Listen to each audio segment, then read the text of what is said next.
उठाइए तारीख, मलबार की तारीख मौजूद है।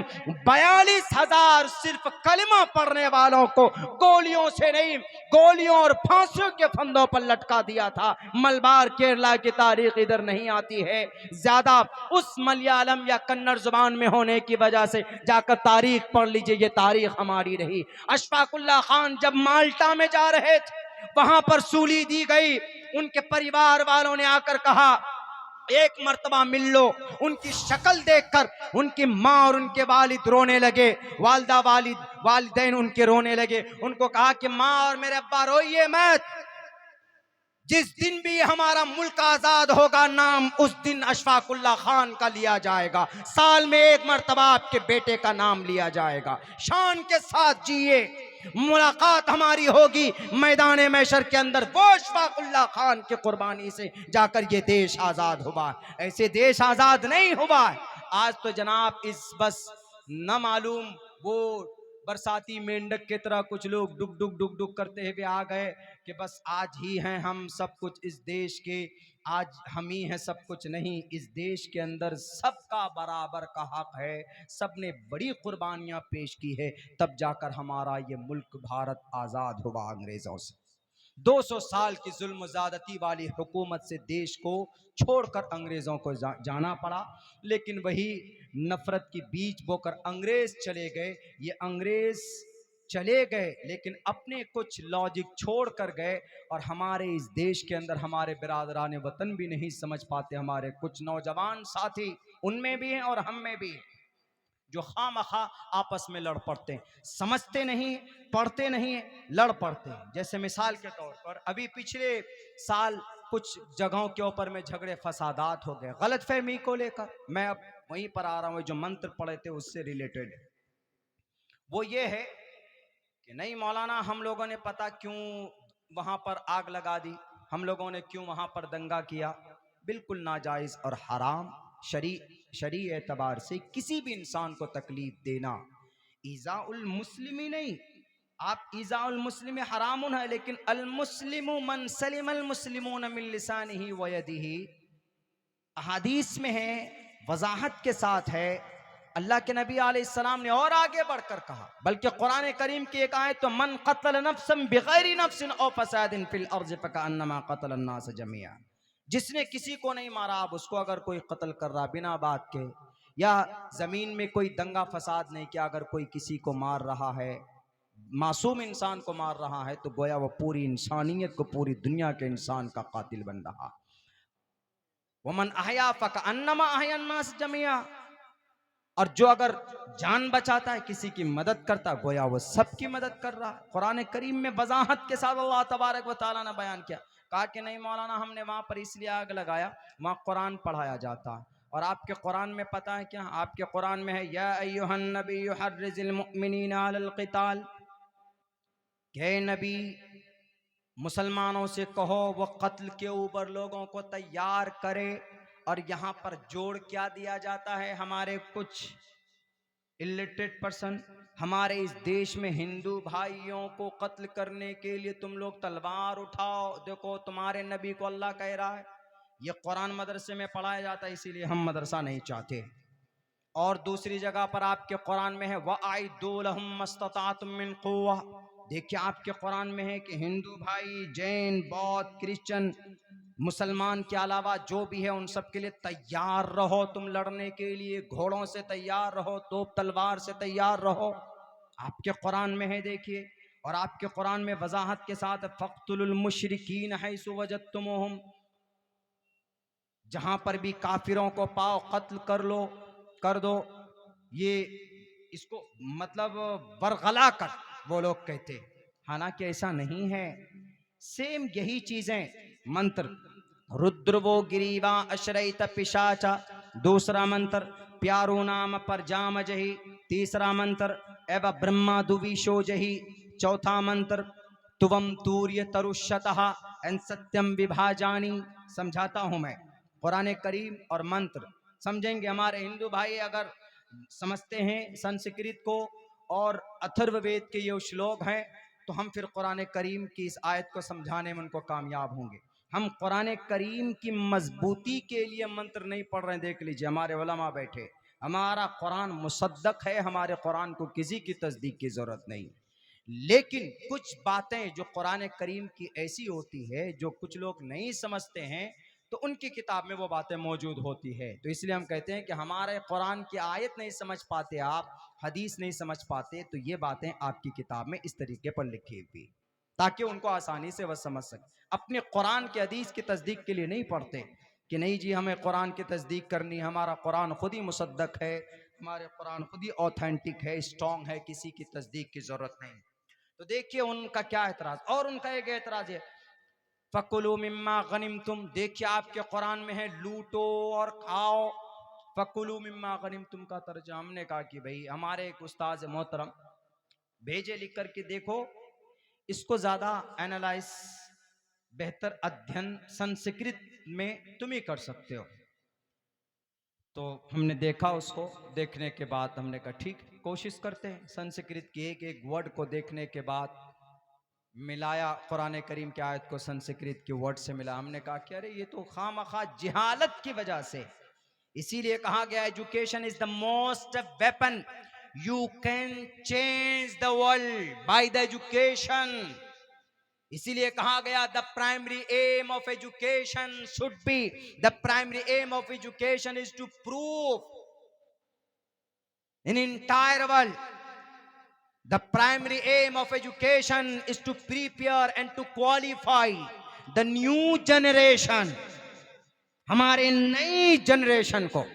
व्हाट्सएप कंट्री में, व्हाट्सएप यूनिवर्सिटी में कोई खबर आई, कोई फौरन मैसेज आया, तैयार हो गए लड़ने मारने के लिए, नहीं। Be educated. यहूदी बच्चे लड़ते नहीं, लड़ाते हैं। हमें और आपको दिमाग वैसा करो, इंटेलिजेंट बनो। हमारे भारत के अंदर अक्लमंदी की, हमारे भारत के अंदर दिमागों की कमी नहीं है। गूगल का सीईओ बना हुआ हमारा भारत का नौजवान, माइक्रोसॉफ्ट का सीईओ बनाया हुआ हमारा भारत का नौजवान, हैदराबाद का। दुनिया के अंदर सबसे बड़ी वेबसाइट सोशल मीडिया की गूगल है, उसका 75% शेयर का मालिक अगर कोई है तो वह चेन्नई का सुंदरराम पिचाई है, जो यहीं का है, यहीं का भारत का हमारा इंजीनियर, हमारे इस देश का नौजवान। हमारे दिमाग की कमी नहीं, हमारे इस मुल्क के अंदर उसका सही इस्तेमाल होना चाहिए। उन्होंने कहा कि नहीं मौलाना, हमने इसीलिए उस मदरसे को जलाया कि मदरसे में आपका कुरान पढ़ाया जाता, और आप ही के कुरान में फकुलू मिम्मा गनिम तुम, लूटो और खाओ। हमने कहा फकुलू मिम्मा गनिम तुम का ये तर्जमा गलत है। इसका ये तर्जमा है क्या, सत्यम विभाजानी तुवम तूर्य तरुष्यतः। क्या मतलब है इसका? कुरान करीम का क्या मतलब है? कुरान करीम की इस आयत का यह मतलब है फकुलू मिम्मा गनिम तुम, गनीमत का माल। गनीमत का माल कौन सा?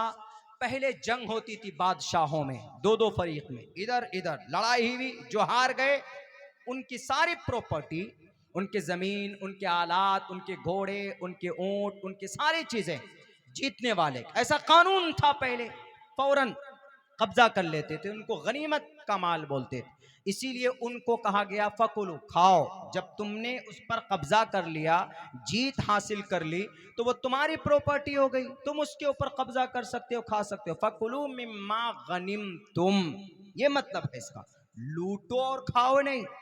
अरे लूटो और खाओ, अगर किसी को जुबान से तकलीफ दी है ना, तो कल कयामत में अल्लाह तबारक व तआला तकलीफ देने वाले को सामने खड़ा कर देगा।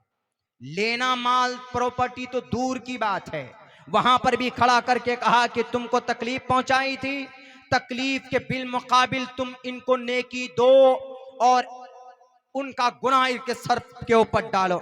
ये होगा, वहां पर लूटना तो दूर की बात है। इस्लाम के अंदर ये जायज नहीं है। इसी बात को तो कहा तुम तूर्य तरुष्यतः, तुम्हारा दुश्मन शत्रु जहां मिले उसको मार दो, उसका कत्ल कर दो। अपने शत्रु को, अपने दुश्मन को मारने के बाद जो कुछ भी बचता है, सत्यम विभाजानी, विभाजन कर लो। शत्रु को मारने के बाद कौरव और पांडवों की लड़ाई हुई, पांडु जीत गए। कौरवों के सारे प्रॉपर्टी पर किनका कब्जा? पांडवों का कब्जा। क्यों? सत्यम विभाजानी, अब वो जीत गए। इसी बात को कुरान करीम के अंदर यूं कहा, फकुलू मिम्मा गनिमतुम। नहीं आता तर्जमा करने के लिए तो हमारे मदरसे में बैठो, उलमाए किराम के पास, वो बताएंगे कि फकुलू मिम्मा गनिमतुम, गनिमतुम पहले माजी है, और तुम जो तर्जमा करते हो लूटो, ये अम्र है। फेले माजी और अम्र में जमीन और आसमान का फर्क होता है। अरबी ग्रामर को नहीं जानते तो टोपी और दाढ़ी वालों से पूछो, वो तुम्हें बताएंगे। इसीलिए कहीं पर भी कुरान में नहीं लिखा है कि लूटो और मारो और खाओ। दूसरी बात, वअइद्दू लहुम मस्ततातुम मिन कुव्वा, गलत बिल्कुल नहीं है। आज हमारे मुल्क की सरकार, हर मुल्क की सरकार इस पर अमल करती है। क्यों हमने मिसाइल बनाया? क्यों हमने जनाब वो लड़ाकू विमान तैयारे मंगाए? क्यों मंगाया? इसलिए ना कि ताकि अगर चाइना हम पर कब्जा करे तो हम फौरन उनका मुकाबला कर सकें। तो कुरान करीम ने इसी को कहा, वअइद्दू लहुम मस्ततातुम मिन कुव्वा। क्या गलत है जब हम अपने मुल्क की हिफाजत के लिए, डिफेंस के लिए आलात जमा कर सकते हैं, वेपन जमा कर सकते हैं? तो कुरान करीम के अंदर उस जमाने में अल्लाह के नबी अलैहिस्सलातु वस्सलाम को अपने दुश्मन जो आपको कत्ल करने के दर पे थे, उनके लिए अल्लाह के नबी अलैहिस्सलातु वस्सलाम को अल्लाह ने कहा था, वअइद्दू लहुम मस्ततातुम मिन कुव्वा। अगर आपको लगता है कि वअइद्दू लहुम मस्ततातुम मिन कुव्वा गलत है, तो एवं द्विशो एवं ब्रह्मा द्विशो भी गलत होना चाहिए, इसको भी निकाल दिया जाए। अगर आपको लगता है कि या अय्युहन नबी हर्रिजिल मुमिनीना अलल क़िताल गलत है, तो फिर सत्याम प्यारू नाम, इसको भी निकाल दिया जाना चाहिए। अगर आपको लगता है कि फ़क़्तुलुल मुशरिकीन हैसु वजदतुमुहुम गलत है, तो आपको फिर रुद्र वो गिरीवाश्रयत पिशाचा, इस श्लोक को भी निकाल देना चाहिए। नहीं तो ईमानदारी के साथ पढ़ोगे तो समझ में आएगा कि शास्त्रों के अंदर अच्छी बातें लिखी गई है, अच्छे काम के लिए, किसी को हानि पहुंचाने के लिए नहीं लिखी गई है। क्योंकि कृष्ण जी ने कहा भी है साफ साफ लफ्जों में उन्होंने कहा है, अपनी शास्त्रों के बारे में कहा, तस्मात् शास्त्रम परमाणम तिकारिया अकारिया विवस्थितो ज्ञात्वा शास्त्र विधानोक्तम कर्म कर्तुमर्हसि। शास्त्रों से हासिल करो ज्ञान। और हमें ज्ञान कहां से मिल सकता है? शास्त्र से मिल सकता है। नेताओं से या किसी सरकार से ज्ञान नहीं मिल सकता। हमें अगर अल्लाह चाहिए तो हमें कुरान पढ़ना होगा, शरीयत के ऊपर हमें रिसर्च करना होगा, तभी हमें अल्लाह के करीब हम जा सकते। के हेत वो ब्रह्म गतिस्तांति सत्संगतिर्दान विचारतोषा। संस्कृत में कहा, ईश्वर का ज्ञान लेना चाहते हो तो ईश्वर का नाम लो। किसी आतंकवाद या किसी उद्योगपति का या किसी डाकू डॉन का या किसी एमपी का, एमएलए का या किसी मेंबर का या किसी करोड़पति का या किसी उद्योगपति का नाम लेने से ईश्वर नहीं आएगा। ईश्वर आएगा उनके नाम को जपने से। जैसे अल्लाह ने कुरान में कहा, वज़क्किर फ़इन्न ज़िक्रा तनफ़उल मुमिनीन। अल्लाह के नाम का जिक्र करो, अल्लाह के नाम का याद करना, माला जपना, तनफ़उल मुमिनीन, मुसलमानों को, मोमिनों को नफा पहुंचाती। और अल्लाह ने कहा, बिज़िक्रिल्लाहि तत्मइन्नुल क़ुलूब। अगर आप परेशान होते तो अल्लाह तबारक व तआला का जिक्र कीजिए, आपका दिल मुतमईन होगा। मेरे भाइयों, प्रश्नोत्तरी के अंदर सैकड़ों साल पहले परमात्मा ने कहा कि हेतु वो ब्रह्म गतिस्तांति सत्संगतिर्दान विचारतोषा। इसीलिए ईश्वर को करीब करना है, ईश्वर को पाना है तो ईश्वर के ग्रंथ को पढ़ना होगा। गलत फहमी पर कार्रवाई करने से, सिर्फ अपने खुदाओं को डुप्लीकेट और इन अपने आकाओं को, खुदा अपने आकाओं को खुश करने से, हवाई बातों पर अमल करने से सोशल मीडिया पर एक मैसेज दे दिया जाता है कि मासूमों के घर तोड़ दिए जाते, मासूमों को कत्ल कर दिया जाता, मुसाफिर सफर पर ट्रेन करता है तो उसको गोलियों से भून दिया जाता। ये नफरत ही तो है। एक बच्चा हाफिज कुरान है, इमामियत करता है, इमाम बनता है, रब के पास अपनी नमाज को लेकर जाता है, अपने गांव वालों की नमाज को, उसके पैर में गोलियां मारकर उसको मौत की नींद सुला दी जाती। क्या मतलब है इनका? नफरत है ये नफरत। इससे नफरत हासिल हो सकती, मोहब्बत नहीं पा सकते तुम। अगर तुमको मोहब्बत चाहिए, अगर तुमको ईश्वर का भक्त बनना है, अगर तुमको अल्लाह का नेक बंदा बनना है तो नमाज पढ़ोगे तो अल्लाह के नेक बंदा बनोगे। अगर तुमको ईश्वर का प्रिय मित्र बनना है तो कहां है प्रश्नोत्तरी के अंदर के हेतु ब्रह्म गतिष्ठान्ति सत्संगतिर्दान विचारतोषा। उसके अच्छे विचार और उनके अच्छे नामों का मनन करोगे तो ईश्वर करीब होगा। गलत फहमी की वजह से किसी मदरसे को जला देना। बिहार के अंदर एक मदरसा जलाया गया, 5000 तकरीबन 114 साल 13 साल पुराना मदरसा जलाया गया। उस मदरसे को जलाने का नतीजा, पादाश और सबब यही कि कुरान पढ़ाया जाता है इस मदरसे में, कुरान में ये आयतें लिखी हुई, इसीलिए हम इस मदरसे को जलाते। तारीख याद करो, अगर ये मदरसा ना होता तो शाह वलीउल्लाह मुहद्दिस देहलवी ना होते, शाह वलीउल्लाह ना होते तो शाह अब्दुल अजीज ना होते, शाह अब्दुल अजीज ना होते तो हाजी इमदादुल्लाह भी ना होते, हाजी इमदादुल्लाह ना होते तो मौलाना कासिम ना होते, मौलाना कासिम ना होते तो मौलाना हुसैन अहमद गंगोही ना होते, मौलाना हुसैन अहमद गंगोही ना होते तो अंग्रेज की आंखों में आंखें डालकर कोई माए का लाल नहीं था जो बात करता। उनके खून को पानियों की तरह ठंडा करने वाला, उनकी हिम्मत को तोड़ने वाला अगर कोई मर्द मुजाहिद था तो मदरसे का पढ़ा लिखा शेखुल इस्लाम हुसैन अहमद मदनी थे। ये हमारी मदरसे की तारीख है।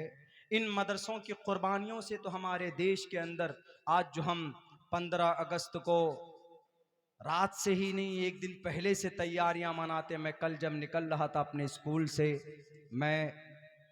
हमारे बच्चे खुशियां मना रहे थे, कोई झंडा ला रहा है, कोई कुछ ला रहा। पढ़ाई का टाइम उनका 5 बजे तक है तो उन्होंने कहा कि सर 1 घंटा पहले I want to leave because something and some items I have to buy. हमें कुछ खरीदना है। हमारे कुछ बच्चे इंग्लिश में भी बात करते हैं वहाँ पे।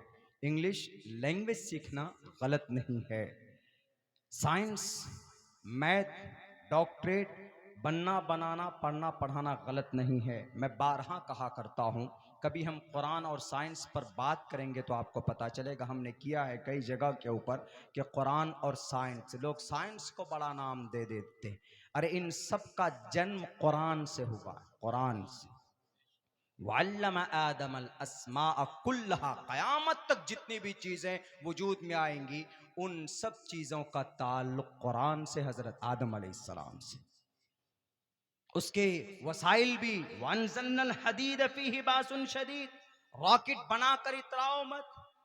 एक आदमी कहने लगा, क्या मौलाना आप नबी नबी बोलते हैं? ये नबी का जमाना नहीं है। हम आपकी शरीयत, I accept that your sharia is a very good, is a very useful for the all mankind in the world, but the some person and doesn't like to follow and don't like to follow the command of Allah. बहुत से लोग नहीं चाहते हैं कुरान को मानना, नहीं accept करते, नहीं फॉलो करना चाहते। जमाना ठीक है नबी का, आपके नबी परफेक्ट और बरहक थे, लेकिन अब जमाने में तब्दीली आई ना। जरा जमाने के एतबार से चलिए। हमने कहा क्या, व्हाट डू यू मीन, क्या मतलब है आपका, क्या कहना चाहते? उन्होंने कहा कि अब मॉडर्न जमाना आया तो थोड़ा मॉडर्नाइज होना चाहिए। हमने कहा भाई इतना तो हो सकता है, हम अपने अपनी मैडम को आई लव यू बोल सकते हैं, इतना मॉडर्न तो बन सकते हैं, लेकिन हम गैर को आई लव यू नहीं बोल सकते। सर का बाल नहीं रहेगा। शरीयत में इतनी इजाजत है कि आप अपनी मोहतरमा को आई लव यू बोल सकते, मॉडर्न इतना बन सकते, लेकिन आप अगर सड़क पे चलती हुई किसी गैर महरम को अगर आप कहेंगे तो फिर आपका हाथ पैर सलामत नहीं रहेगा। मॉडर्नाइज पर अमल करने से फिर हश्र भी मॉडर्नाइज हो सकता। हमने इतना तो हो सकता, बोला नहीं मौलाना कुछ और मतलब। हमने कहा क्या मतलब आपका, बताइए कैसे। बोला देखिए आपके नबी अलैहिस्सलाम ठीक है, पहले ज़माने में कहीं सफ़र करते थे तो कैसे जाते थे। हमने कहा कि भाई अल्लाह के नबी अलैहिस्सलाम उस ज़माने में सवारी जो थी ऊँट है, खच्चर है और घोड़ा है, उस पर सवारी करते थे। कहा कि आप बोलते हैं कि अगर कामयाब होना है तो मोहम्मद रसूलुल्लाह की सुन्नत को अपनाओ। तो मोहम्मद रसूलुल्लाह की सुन्नत सवारी करने की ऊँट है। आज के ज़माने में ऊँट तो है ही नहीं, कैसे जाएंगे आपको यहाँ से। अगर यहाँ से from here and to Delhi, if anyone want to go from here to Delhi, तो अगर वो नबी की सुन्नत के मुताबिक जाना चाहेगा तो पहली बात वो ऊँट कहाँ से लाएगा। ऊँट ले भी आया तो उसको दिल्ली जाने में 15 दिन लग जाएंगे ऊँट पे। इसीलिए भाई आपके नबी मॉडर्न नहीं हो सकते, ये रोल मॉडल नहीं हो सकते। हमने कहा कि ऐसा नहीं है, हमारे नबी रोल मॉडल है। हमारे नबी की जिंदगी के अंदर इशारा जरूर कहीं ना कहीं पर है। हमारे नबी ने मना थोड़े किया कि आप ट्रेन पर जाओ। भाई ट्रेन अंग्रेज का अगर बनाया हुआ है तो इसका यह मतलब नहीं कि अंग्रेज की ट्रेन पे नहीं बैठ सकते, हवाई जहाज पे नहीं बैठ सकते। हमने कहा कि इसका वजूद है। आप अलैहिस्सलातु वस्सलाम ऊंट पर भी सफर किए, आप अलैहिस्सलातु वस्सलाम घोड़े पर भी बैठ कर गए, गधे पर भी बैठ कर गए, खच्चर पर भी आपने सवारी की और आप पैदल भी गए मोहम्मद रसूलुल्लाह। लेकिन बेटो क़यामत तक मोहम्मद रसूलुल्लाह ने इशारा दे दिया कि आपको अगर तेज रफ्तार सवारी पर बैठकर जाना हो, जिसको आप बोलते हैं कि आपके नबी के मुताबिक अगर जिंदगी गुजारेंगे तो नहीं गुजार सकते, इसीलिए आपके नबी को रोल मॉडल हम नहीं मानते। हमारे नबी रोल मॉडल हैं। अगर आपको तेज रफ्तार सवारी पर बैठकर आप चाहते बोलते हो कि भाई देखो हमने अंग्रेजों की इख्तिदा हम कर रहे हैं, तो याद होना चाहिए हवाई जहाज ज्यादा से ज्यादा 1 घंटे में, हद से हद डोमेस्टिक फ्लाइट 1000 किलोमीटर, ज्यादा से ज्यादा, इससे तेज नहीं, ज्यादा से ज्यादा 1200 किलोमीटर। लेकिन हमारे नबी जिस सवारी पर बैठकर सफर करके आए उसकी रफ्तार कितनी थी। आप अलैहिस्सलातु वस्सलाम इतनी तेज रफ्तार सवारी पर बैठकर आपने सवारी की सफर किया है बुर्राक के ऊपर। सुब्हानल्लज़ी असरा बिअब्दिही लैलन मिनल मस्जिदिल हराम।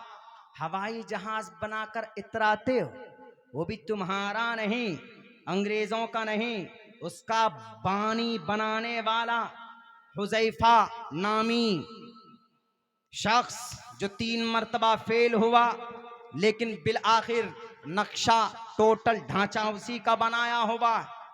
और फिर कयामत की सुबह तक इतनी तेज रफ्तार सवारी कोई माए का लाल नहीं बना सकता जितनी तेज रफ्तार सवारी पर हमारे नबी अब से 1450 साल पहले बैठकर दुनिया घूम कर आए।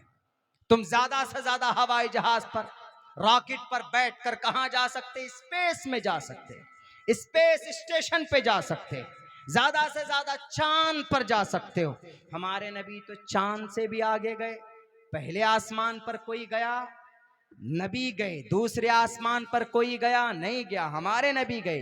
पहला आसमान, दूसरा, तीसरा, चौथा, पांचवा, छठा, सातवां, यहां तक कि अर्श मुअल्ला, उससे भी आगे जिब्राइल भी नहीं जा सकता। हमारे नबी गए। सुम्मा दना फतदल्ला फकाना काब कौसैनी औ अदना, अल्लाह के करीब पहुंचे, बात हुई वहां पर, नमाज का तोहफा दिया गया मोहम्मद रसूलुल्लाह को। बताओ, पूछो इन चाइना और जापान और जर्मनी, इन इन साइंस के पुजारियों से, इतनी तेज रफ्तार सवारी बना सकते हो जिनकी रफ्तार जहां तक नजर जाए वहां तक उसका कदम पड़ता था बुर्राक का। हमारे नबी 1450 साल पहले बैठकर चले आए। इसका मतलब नबी हर मैदान में रोल मॉडल बन सकता। हमारे नबी ऐसा नहीं है कि मॉडर्न जमाना आया तो जी मॉडर्नाइज एतबार से हम कुछ नहीं कर सकते। अल्लाह के नबी तो पुराने थे, 1400 साल पहले आए। अरे हमारे नबी to the day of judgement, कयामत तक जो भी समस्या होगा कुरान और हदीस के अंदर जरूर कहीं ना कहीं इशारतुन्नस, दलालतुन्नस, इक्तिजाउन्नस, एक और नस है भूल गया हूँ, उसूल फिक़ह में याद किया था पढ़ने के ज़माने में, कहीं ना कहीं किसी न किसी इशारे में ज़रूर मिलता है कि भाई यहाँ से ये चीज़ साबित होती, यहाँ से ये चीज़ साबित होती। इसीलिए खामखा जो लोग बदनाम करते हैं हमारी शरीयत को कि नहीं मौलाना आपकी शरीयत के अंदर ये फॉल्ट है, हम नहीं मान सकते, हम नहीं अमल कर सकते। और थोड़ी सी चीज़ मैं बता दूँ, उसके बाद मैं भी अपनी जगह लेता हूँ। मैं थका हुआ हूँ, सिलसिला टूटा हुआ है हाफिज़ साहब, बहुत दिन से प्रोग्राम में नहीं गया हूँ, तो मेरी वो भी नहीं निकल पा रही। तो ये है गलत फहमी कुरान और हदीस के ताल्लुक से। दूसरी बात ये, अभी एक यूनिफॉर्म सिविल कोड आया था, इसके ताल्लुक से संविधानिक और जो शरीयत का जो फरमान है, दुनियावी एतबार से उसके क्या फायदे हैं, उसके ऊपर बात करके मैं अपनी बात खत्म करूंगा। यूनिफॉर्म सिविल कोड यूसीसी जिसको बोलते हैं, फिलहाल वो उसको बंद कर दिया गया है। तकरीबन 60 लाख लोगों ने मशवरा दिया था लॉ कमीशन को कि भाई ये नहीं होना चाहिए, नहीं होना चाहिए। बैरकैट यूनिफॉर्म सिविल कोड आने के बाद क्या होता, यूनिफॉर्म सिविल कोड अगर आता तो उससे मुस्लिम पर्सनल लॉ, हमारी जो शरीयत है, उनमें से कई सारे मसाइल ऐसे हैं जिस पर आप अमल नहीं कर सकते थे। इसीलिए मुसलमानों ने सबसे ज्यादा मुस्लिम पर्सनल लॉ की मुखालफत की, चूंकि इस यूनिफॉर्म सिविल कोड से मुसलमानों की पर्सनल लॉ को टच किया गया था। और भी किसी पर्सनल लॉ को टच किया, लेकिन उतना नहीं। जैसे मिसाल के तौर पर यूनिफॉर्म सिविल कोड आता, बच्ची की शादी 21 साल से पहले नहीं कर सकते। क्यों जी? इसलिए कि 21 साल में बच्ची ग्रेजुएशन करती, तो इस्लाम में जरूरी नहीं है 15 साल में शादी कर देना, इस्लाम में जरूरी नहीं है 18 साल में शादी कर देना, है जरूरी नहीं, कभी भी करो। वो तकाजे के एतबार से है, कभी वाजिब, कभी फर्ज, कभी सुन्नत है, उसकी एक कैटेगरी है, एक दर्जे हैं। लेकिन इसमें 21 साल की उम्र में यूनिफॉर्म सिविल कोड आने के बाद 21 साल से पहले बच्ची शादी नहीं कर सकती। दूसरी बात, अगर आप शादी करते हैं तो आप 10 काजी को बिठाकर निकाह पढ़ लीजिए, जब तक सरकारी दफ्तर में वो शादी रजिस्टर नहीं होती तो आपका वो निकाह नहीं माना जाता। हालांकि एक मर्तबा अबिल तो कबिल तो इजाब कबूल, गवाहों की मौजूदगी में हो जाए तो मामला खत्म, शादी हो जाती। लेकिन यहां पर यूनिफॉर्म सिविल कोड आने के बाद अगर आप निकाह पढ़ते हैं, रजिस्ट्रेशन नहीं कराते हैं, तो आपको सरकारी लाभ नहीं मिलेगा। शरीय एतबार से आपका निकाह हो जाएगा, लेकिन गवर्नमेंट के नजर में अनवैलिड निकाह नहीं। इसीलिए हम इसकी मखालफत करते। अच्छा, इसकी मखालफत करते क्यों थे? इसकी मखालफत इसलिए कर रहे थे कि भारत का संविधान article number 25, freedom of conscience and free profession and practice propagation of the religion, इस आर्टिकल की बुनियाद पर जब भारत के संविधान ने हमें पहले इजाजत दे दी कि हम अपने मजहब पर अमल कर सकते हैं, उसके मुताबिक अकीदा रख सकते हैं, उसके हिसाब से हम अपनी जिंदगी गुजार सकते हैं, सोच सकते हैं, बातें कर सकते हैं, तो फिर क्या वजह है कि अलग से कानून आ जा रहा? तो हम इस अधिकार की बुनियाद पर हम मखालफत कर रहे थे। हमको मखालफत करने का यानी हमको विरोध जतलाने का कानूनी अधिकार है, इसलिए हम मखालफत कर रहे थे कि अगर कोई निकाह पढ़ ले, अगर रजिस्ट्रेशन ना हो तो वो निकाह वैलिड ही नहीं है। इसकी मखालफत हम कर रहे थे। तीसरी बात यह है, अगर यूनिफॉर्म सिविल कोड आने के बाद अभी तलाक का मैटर, अभी जो तलाक है, यूनिफॉर्म सिविल कोड आने के बाद मर्द को भी हक और औरत को भी हक। औरत जब चाहती तब अपने शौहर से उनको तलाक दे सकती, ले सकती। मर्द जब चाहे तब, यानी दोनों को बराबर कहा। इस्लाम में अभी क्या है? अभी मर्द को तलाक देने का अधिकार है, औरत को नहीं। तो कुछ मॉडर्नाइज लोगों ने कहा कि ऐसा कैसे हो सकता है मौलाना, जब इंसान इधर भी मर्द इधर औरत, ह्यूमन बीइंग दोनों तरफ है, दोनों का हक हुकूक आप ही कहते हैं बराबर है, तो फिर एक को तलाक का हक एक को नहीं। तो हम कहते हैं मर्द को इसीलिए तलाक का अधिकार है, मर्द अक्लमंद होता है, मर्द समझदार होता है। छोटी सी बात अगर होगी, औरत नाकिसुल अक्ल होती है, फौरन वो कहेगी मैं तुमको तलाक देती हूं, मैं तुमको छोड़ती हूं, चलो। दिन में निकाह कम, तलाक के वारदात ज्यादा होती। इसीलिए अल्लाह तबारक व तआला ने तलाक का अधिकार मर्द को दिया है, लेकिन ये मतलब नहीं कि छोटी छोटी बात भी बीवी को एक दो तीन, पहली बात तो ये तीन तलाक का ये सिस्टम एक मजलिस में देना ही उलमा जानते हैं वो गलत है। जो प्रोसेस है बेहतर तलाक का वो देना चाहिए। 3 महीने का पूरा प्रोसेस है, फिर 3 महीने का प्रोसेस है, उसमें सुधरने का समझने का टाइम मिलता है, तफसीली गुफ्तगू उसमें दरकार है।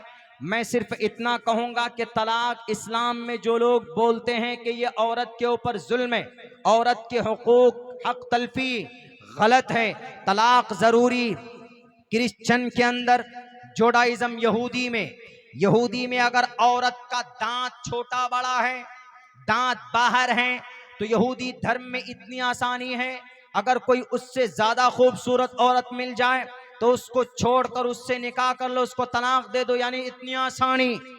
और क्रिश्चियन के अंदर आपने शादी की, कयामत तक आप वो शादी नहीं तोड़ सकते, जैसी भी है, काली है, कलोटी है, जो भी है, जैसी भी है, आपके मरते दम तक वो साथ रहेगी, आप उसको तलाक नहीं दे सकते। एक तरफ जाती है और एक तरफ आसानी, एक तरफ इफरात और तफरीत का मामला। इस्लाम ने दोनों के बीच एक मामला, एक ऐसा कॉन्सेप्ट दिया दुनिया वालों को, तलाक हो गई, होने के बाद बीवी से उसका मैच नहीं होता, उनके उनके सोच नहीं मिलते, एक दूसरे के बीच में निभाव की कोई सूरत नहीं, तो कुरान ने, शरीयत ने पहले इस्लाह की बात कही, तंबीह की बात कही, बिस्तर अलग करने की बात कही, लेकिन तब जाकर इस्लाम कहता है कि तलाक एक इमरजेंसी डोर है। आप अगर बस में जाएंगे एक इमरजेंसी विंडो होती, आप अगर फ्लाइट में जाएंगे वहां पर एक आपातकालीन एग्जिट विंडो है, एक इमरजेंसी विंडो है जिससे आप एग्जिट कर सकते हैं। आप ट्रेन में जाएंगे आपातकालीन खिड़की, क्या मतलब होता है कि भाई तत्काल में, यानी अचानक अगर कोई इमरजेंसी पेश आ जाए, कोई हादसा हो जाए, तो इन खिड़कियों को खोलकर तोड़कर हम आसानी के साथ निकल सकते। तो तलाक इस्लाम में इमरजेंसी डोर के मानिंद है। अगर निबाह की कोई सूरत ना है, नहीं है, अगर कोई सूरत, सारे रास्ते बंद हो गए, तो दोनों हस्बैंड वाइफ दोनों मिलकर अपनी मर्जी से तलाक लेकर अपनी जिंदगी अलग कर सकते। ऐसा नहीं क्रिश्चियन के मुताबिक कि एक मर्तबा निकाह कर लो तो कयामत तक उसको लेकर चलना है। अगर नहीं मिजाज बनता है, अगर नहीं सोच मिलती है, तो इस्लाम ने कहा कि मशवरे से, अपनी रजामंदी से अलग अलग कर सकते हो। इसीलिए कहा जाता इस्लामिक रिलीजन, इस्लामिक शरिया is the best religion to the entire world. पूरी दुनिया के अंदर अब अगर सबसे बेहतरीन कहीं पर कोई मजहब है, कोई निजाम है, तो वह इस्लाम का है, इस्लामिक शरिया। ये किसी तालिबान का कानून नहीं, ये किसी तालिबान की शरीयत नहीं, जैसे ये मीडिया वाले दिन रात चीखते चिल्लाते हैं, ये देखिए शरिया कानून, ये देखिए शरिया कानून। मर्द को एक हिस्सा मिलता है, बहन को आधा हिस्सा दिया जाता है। इसीलिए यूनिफॉर्म सिविल कोड के जरिए से मर्द को एक मिलता है तो बेटी को भी एक मिलना चाहिए, यानी बराबर बराबर मिलना चाहिए। लेकिन अंदर की हिकमत नहीं जानते ये बेजमीर ईमान फरोश मीडिया वाले। आओ हकीकत क्या है, मर्द को एक हिस्सा क्यों मिलता है, औरत को आधा हिस्सा क्यों दिया जाता है? बेटा है एक हिस्से का मालिक, बेटी है आधे हिस्से का मालिक। क्यों? हिकमत है इसमें, डायरेक्ट अल्लाह ने कुरान में नाजिल किया, किसी हदीस में भी नहीं है, किसी आलिम दीन ने भी इस फरमान को जारी नहीं किया। वो कहते हैं कि आजकल के मुल्ला जी नए नए कानून लाते हैं। नहीं जनाब, नए नए कानून मुल्ला जी नहीं लाते हैं। नया नया कानून आपको लगता है तो आपको लगता होगा, वरना 1450 साल पहले अल्लाह ने कुरान में नाजिल किया कि बेटा है तो उसके लिए एक हिस्सा, बेटी है तो उसके लिए निस्फ, आधा हिस्सा। हिकमत क्या है? बेटा को एक क्यों, बेटी को आधे क्यों देते हैं? यूनिफॉर्म सिविल कोड लाने के बाद में तो बेटी को भी आधे से एक मिलने लगता, अगर यूनिफॉर्म सिविल कोड बन जाती तो ये कानून पास हो जाता। तो इसमें हिकमत है। अल्लाह ने बेटे को एक इसलिए दिया, हर जगह पर कौन परेशानी फेस करता है? बेटा करता है। यानी बेटा जब शौहर बन जाएगा, बीवी का खर्चा कौन? शौहर, यानी यही बेटा। बच्चे की परवरिश कौन? यही बेटा। एफआईआर होगा, कौन जेल जाए? बेटा। किसी की टांग टूट जाए, हॉस्पिटल पैसा लेके कौन दौड़ेगा? यही बेटा। अभी टमाटर 150-200 रुपए किलो है, कौन खरीद कर लाता है? बेटा। सब काम बेटा ही करता, मर्द ही करता है। बीवी क्या करती है? टमाटर भी अगर खराब हो जाए तो कम बखत अपने शौहर को बोलती, कम बखत तुमको टमाटर नहीं खरीदने आती। बता, बेचारे को और सुनना पड़ता है, वो तो हुकूमत चलाती। कहीं जाती है वो, न डॉक्टर न मेडिकल, न थाने में न हॉस्पिटल में, कहीं नहीं, बैठी हुई है वो। इसीलिए अल्लाह ने कहा हर जगह पर बेचारा कौन पिसता है? हर जगह पर बेचारा लड़का जद में आता है। इसीलिए उसको 50% बढ़ा कर दो, उसको आधा हिस्सा बढ़ा कर दो। खर्च वो बीवी आएगी दूसरे घर से, एक बच्ची आती बीवी बनकर, उसका भी खर्च इसी के जिम्मे है। बीवी कहती है अच्छा अपने आप तो अच्छे कपड़े पहनते, मेरे लिए छोटे थोड़े हल्के कपड़े लेकर आए, मैं भी लूंगी बढ़िया कपड़ा। टेंशन किसके दिमाग में? मर्द के दिमाग में। ईद आए, रमजान आए तो टेंशन किसके दिमाग में? 50,000 का खर्च है रमजान में, कौन जुटाता है? बेचारा मर्द। बीवी क्या करती है? पंखा लगाकर, कूलर चालू करके आराम से सोकर रहती, उसको कोई टेंशन नहीं। इसीलिए अल्लाह ने कहा कि टेंशन मर्द को है, इसीलिए इसको थोड़ा और दो। बेचारी औरत को कोई टेंशन नहीं, इसीलिए उसको कहा, उसको जब कोई टेंशन ही नहीं है, कहीं पर कुछ करना ही नहीं है, इसीलिए अल्लाह ने कहा इसके लिए आधा दो। देखिए क्या हिकमत है, इस्लाम के हर हुक्म में हिकमत है, इसमें किसी की हक मारी बिल्कुल नहीं। नहीं समझ में आता है तो समझने की कोशिश करो, नेताओं से नहीं, स्कूल में जाओ। हमारे स्कूल में भी आ जाओ, हॉस्टल का निजाम है हमारे स्कूल में, हमारे स्कूल में भी टीचर समझा देते। यूनिफॉर्म सिविल कोड आने के बाद एक और मसला, क्या एक मसला ये कि एक आदमी एक ही शादी करेगा, एक आदमी दो शादी नहीं कर सकता। इस्लाम में 4 शादी की इजाजत है, जरूरी तो नहीं है। एक तो संभलती नहीं, दूसरी कहां से करेगा आदमी? एक ऑप्शन है, अगर कोई आदमी एक शादी कर चुका है, बच्चे नहीं है, या बीवी बीमार है, कोई प्रॉब्लम आ जाए, कोई दिक्कत आ जाए, अगर ये कानून आ जाए तो बेचारा क्या करेगा? गुनाह का सहारा लेगा कि नहीं जाएगा? कहां जाएगा? प्रोस्टिट्यूट के पास जाएगा, तवाइफ के पास जाएगा, कहीं और जाकर मुंह मारेगा, हला हवाई यू करेगा, कहीं पर भी वैलेंटाइंस डे मनाएगा, चॉकलेट डे मनाएगा, फ्रेंडशिप डे मनाएगा, नहीं मालूम कौन कौन सा डे मनाएगा, किसी दिन मौत डे भी मन जाएगा उसका, कुछ भी हो सकता है। इसीलिए इस्लाम ने कहा कि ये गलत है। अगर किसी की बीवी अच्छी नहीं है, या बीवी बीमार है, या बीवी बांझ निकल गई है, तो इस्लाम कहता है कि बीवी के मशवरे से दूसरा निकाह कर लो भाई।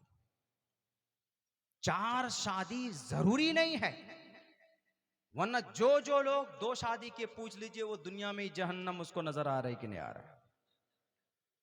कौन करना चाहेगा? एक समझती नहीं, दूसरी कहां से करेंगे? वो एक उपाय है, एक ऑप्शन है। बहुत सारी बुराइयों से बचने का एक रास्ता है। पहली बीवी से बच्ची नहीं, दूसरी बीवी, चलो भाई बीवी कहती है मुझसे तो बच्चे भी नहीं, नस्ल आगे बढ़ाना है तो दूसरी शादी कर लीजिए। आप ये कानून ले आएंगे तो बेचारा मुंह मार कर रह जाएगा, कभी गंजा होगा, कभी टकला होगा, कभी किसी को हला हवायू बोलेगा, कभी किसी की इज्जत पर हाथ डालेगा। इसीलिए इस्लाम का फरमान कोई भी हिकमत से खाली नहीं। मिसाल के तौर पर गांव के अंदर में बहुत सारी जवान हमारी बेवा औरतें, आपका कानून बना हुआ है कि एक मर्द एक की शादी करेगा, बेवा औरत से शादी कौन? कुमारे तो करेंगे नहीं, कुमारा तो खुदकुशी करके मर जाएगा वो, लेकिन वो बेवा औरत से शादी करने के लिए तैयार नहीं होगा। क्यों? I am handsome, why do I get married with the widow? हम क्यों किसी बेवा औरत से शादी करें? जाकर कूद जाएगा नहर में, लेकिन बेवा औरत से शादी करेगा? नहीं करेगा। तो इस्लाम कहता है कि जवानों को छोड़ो, जाने दो उनको। अब जो बेवा औरत है गांव समाज में, तो उनसे रिश्ता करने के लिए ये जो शादीशुदा हैं, इनको कहो भाई, जो वसात रखते हैं कि ये बेवा औरतों से शादी कर ले, ताकि उनको एक सहारा मिल जाए।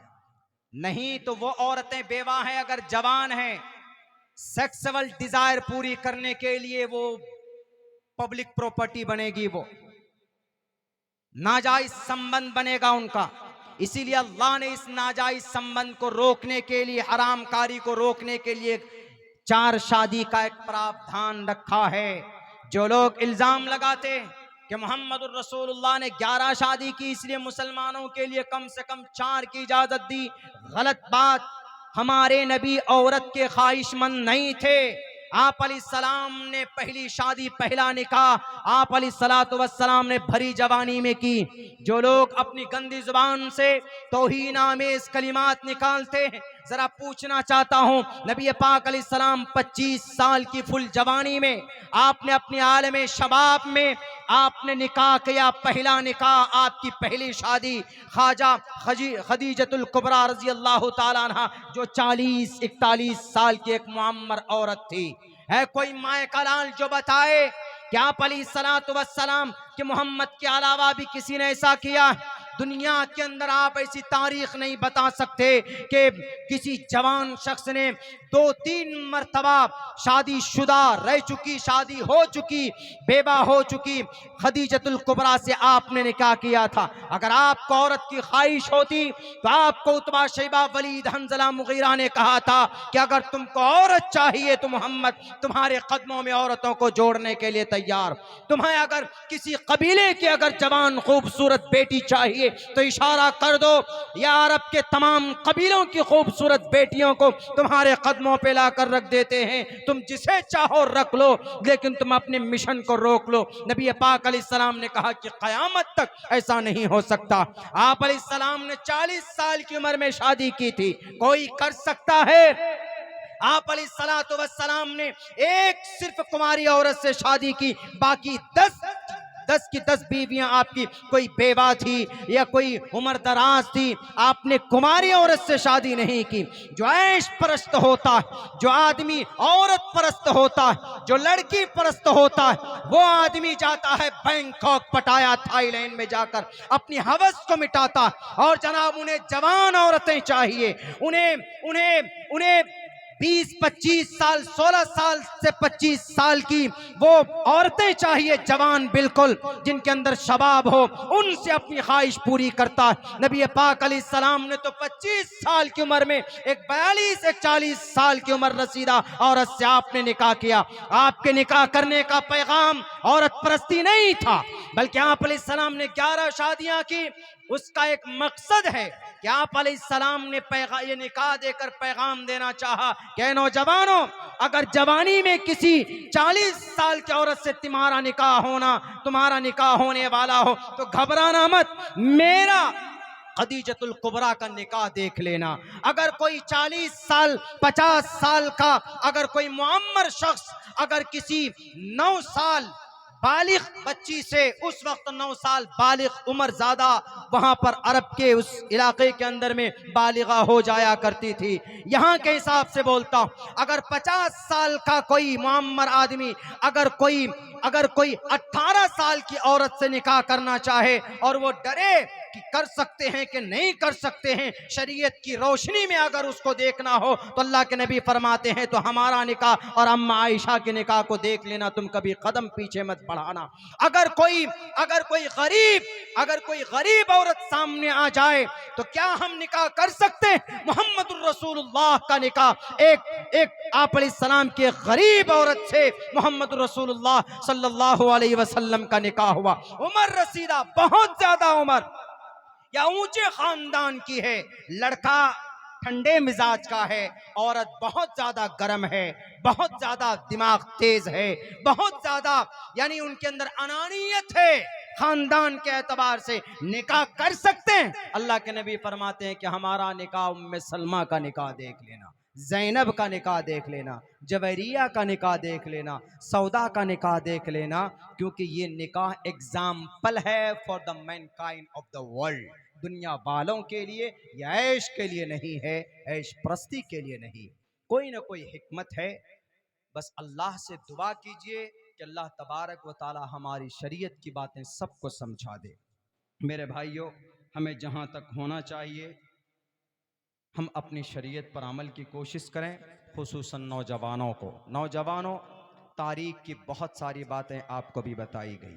मैं उम्मीद करता हूँ कि आप याद रखेंगे। जैसे आप कोई फिल्म आती है तो उसकी पूरी स्टोरी आप याद कर लेते हो।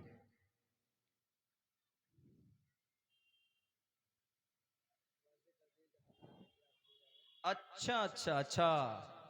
भाई कुछ लोगों को लगता है कि मौलाना अब्दुल्ला पता नहीं आकर क्या बोलेंगे क्या करेंगे। भाई मैं आई एम ह्यूमन बीइंग, मैं एक तालिब इल्म, मैं कोई बहुत बड़ा मुकर्रिर नहीं, लेकिन मेरा प्रोग्राम कैंसिल करा करा कर मुझे बड़ा मुकर्रिर बना देते। आई एम स्टूडेंट, मैं एक तालिब इल्म हूँ। एक प्रोग्राम था 19 मार्च को, हमारे भाई अशफाक बहराइची साहब बहुत मशहूर और बहुत उभरते हुए शायर इस्लाम हैं इस वक्त माशाअल्लाह, पूरे भारत में जाते हैं। आउट ऑफ कंट्री गए हैं कि नहीं गए हैं, लेकिन बहुत जल्दी जाएंगे, दुबई वगैरह ये जाएंगे पढ़ने के लिए नाते रसूल। तो इनके वास्ते से हम आ भी गए पटना। ये रांची से आना था, दो कनेक्टिंग फ्लाइट थी, हम पटना भी ये लखनऊ आ गए। आने के बाद जैसे ही अशफाक साहब के ऑफिस में पहुंचे तो इन्होंने कहा कि एक खुशखबरी भी है और बुरी भी खबर है। मुजाहिद भाई थे, उन्होंने कहा पहले चाय पी लीजिए तब। हमने कहा क्या मसला है भाई बुरी खबर। तो उन्होंने फिर वो लेटर भेजा कि आपका परमिशन रद्द हो गया है। हमने कहा कि भाई क्या बात, बोला नहीं मौलाना आएंगे, क्या बोलेंगे नहीं बोलेंगे, सियासी बात करेंगे क्या करेंगे। भाई जलसे में, दीनी जलसों में सियासी बात का कोई मतलब नहीं। आज़ादी के ताल्लुक से प्रोग्राम था, आज़ादी के ताल्लुक से बात हुई। वहां जो प्रोग्राम हुआ, जो टॉपिक दिया जाता है, जिन बातों से समाज का, सामने वालों का, हमारे नौजवान का, सोसाइटी का फायदा हो सकता, वो बातें बोलते हैं। हाँ, रही बात सियासी एतबार से हमारा क्या रिश्ता है, मेरा रिश्ता है तो वो सियासी मंच के लिए है। जब कभी आमने सामने होगा सियासत में, सामने योगी जी होंगे, उधर मोदी जी होंगे, उधर कोई कांग्रेस का होगा, तो तब फिर उधर की बातें करेंगे सियासी फील्ड में। तो ऐसा होना चाहिए। सियासत ऐसा नहीं कि इस्लाम का बिल्कुल ऐसा हिस्सा बिल्कुल उसको अजनबी बना दिया गया है। सियासत में हमारे उलमा रहे, मौलाना अबुल कलाम आज़ाद रहे हैं, शेखुल इस्लाम मौलाना हुसैन अहमद मदनी इशारों में ही बात कर दिया करते थे। ऐसी ऐसी कोई बात नहीं, उसको तो गलत बना दिया गया है। बल्कि अपने इलाके में अल्हम्दुलिल्लाह सीमांचल में हमको, बल्कि मैं तो, मेरा तो टिकट भी कट गया था, नहीं तो मैं भी यहाँ नहीं होता, मैं पटना विधानसभा में होता। किसी वजह से दूसरी तरफ चला गया। खैर वो एक प्रोसेस था उस वक्त का। तो कुछ लोगों को शायद लगता है कि हमारे खिलाफ बोलेंगे या इस तरह की कोई बात करेंगे, तो वो गलत बात है मेरे भाइयों। आप जो चीज़, जो बातें मुझे कहेंगे, मैं आपका मेहमान हूँ, मैं यहाँ के बारे में नहीं जानता, आप मुझे बताएंगे कि भी आज़ादी के ताल्लुक से बात करनी है, कुछ कुरान और हदीस के बात से ताल्लुक करनी है। कारी साहब ने बताया, मैंने उसी हिसाब से बात की। अब मुझे अगर कोई कहता है कहीं पे कि नहीं आपको सियासी बात करनी, तो फिर करते हैं सियासी बातें, और ऐसा होना भी चाहिए। लेकिन खामखा करके हम आपको गाली देंगे या आपको बुरा भला कहेंगे, ये शान जलसों की भी नहीं है और हमारे शान के लायक भी नहीं है, और हम इतने बेवकूफ़ हैं नहीं। खामखा हम आपके लिए, आपके अकीदत में, आपके शान में कोई बातें कहें। आपको अगर डर लगता है कि ऐसा कुछ कहे, तो फ़ोन पे बात कर सकते हैं आप हमसे। मेरे ख्याल से यहाँ पर भी प्रोग्राम में कुछ इस तरह की कोशिशें हुई है कि मौलाना अब्दुल्ला नहीं आना चाहिए, ये है। भाई मैं एक तालिब इल्म हूँ, मैं दारुल देवबंद से मेरी फरागत है, और सन 2011-12 में मेरी फरागत हुई है। राइट नाउ अभी मैं एक I run A small school, मैं एक स्कूल चलाता हूँ। मेरा बेसिक जो मेहनत है वो स्कूल पर एजुकेशन के ऊपर है, उसके ऊपर। बाकी मेरा किसी से कोई लेना देना नहीं है। रही बात ये कि सियासी एतबार से मेरे इलाके के लिए मैं जिस प्लेटफॉर्म से अच्छा काम कर सकता हूं, मैं उस प्लेटफॉर्म पे हूं, वहां पे। रही बात सियासत में, सियासत में कोई किसी का सगा नहीं होता है, बात हमेशा सुन लीजिए। कोई किसी का नहीं होता, बाप बेटे का नहीं होता।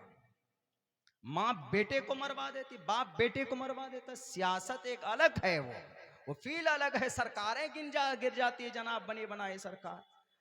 वो कहते हैं हमारे बिहार के एक मशहूर, बिहार के नहीं बल्कि हाँ बिहार के ही हैं वो, सैयद शाहनवाज साहब, वो बीजेपी के कद्दावर नेता है।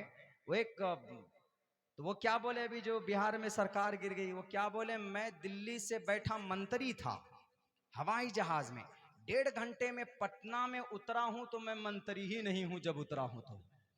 तो सियासत में ऐसा होता है। हवाई जहाज में बैठे हैं तो पूरे प्रोटोकॉल के साथ, साफ अपमंत्री उतरे तो पता चला कोई भी नहीं, मंत्रालय खत्म। तो इसलिए सियासत बड़ी खराब दिशा में लोग लेकर चले गए हैं, वरना सियासत अगर सही ढंग से हो तो यकीनन सबको इंसाफ मिल सकता है, सबको उसका हक मिल सकता है। तो बहरकैफ वो प्रोग्राम हमारा आइन टाइम पे कैंसिल हुआ, फिर बहुत कोशिशें की गई, लेकिन यह है कि तरतीब नहीं बनती है। जब एक मरतबा प्रोग्राम कैंसिल हो जाता है, बिगड़ जाता है। यही आपका बहराइच है, जो दो मेरे प्रोग्राम कैंसिल हुए, और जिस साहब ने मेरा प्रोग्राम कैंसिल कराया, मैं दिल से दुआ करता हूँ कि अल्लाह आपके जायज़ मकासद में कामयाबी दे। आपके जो जायज़ और अच्छे मकासद है उसमें कामयाबी दे। अगर फासिद मकासद हैं तो अल्लाह तबारक व तआला उसके अंदर सुधार फरमाएँ। अल्लाह हिदायत की तौफीक दे हम सबको। मेरे भाइयों, सबको मिलकर रहना है, मिलजुल कर आगे बढ़ना है। बहुत बहुत शुक्रिया, जज़ाकल्लाह। We thank from the bottom of our heart, दिल की गहराई से सबका शुक्रिया अदा करता हूँ। बहुत बहुत शुक्रिया। अस्सलामु अलैकुम व रहमतुल्लाहि व बरकातुहू।